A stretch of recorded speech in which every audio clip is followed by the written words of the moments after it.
take a look at this SAT geometry problem, pause the video and let me know in the comments below what the answer is. Let's go.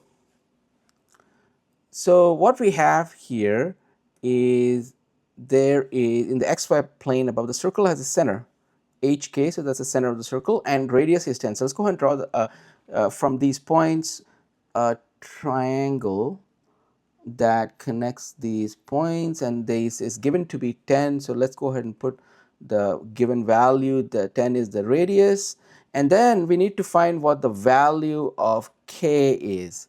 Okay, so the very first approach or one way to solve this would be to use the distance formula. Okay, so use distance formula.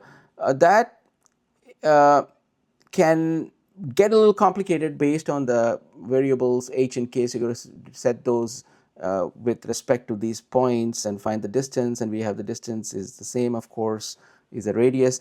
So instead of doing that, we can also solve this by geometry.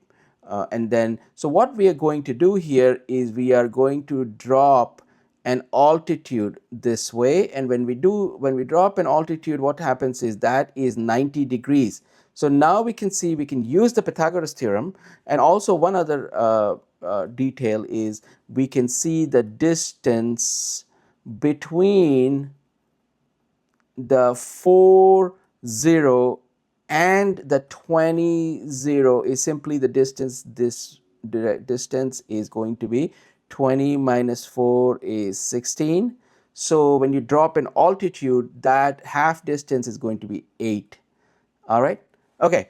So now using that, we can see that the triangle that is created looks very similar to us in terms of, I don't even need to do the Pythagoras theorem because this is in the form of a Pythagorean triplet, which is 5, 4, and 3. So here you can see we have the 10, 5 times 2, 4 times 2 is 8, and then the 3 times 2 would be 6. So that is what we are looking for in terms of our answer. The reason being, when that is 6, then the distance between the x-axis and up to the point K is going to be 6, and that is going to be our final answer is 6.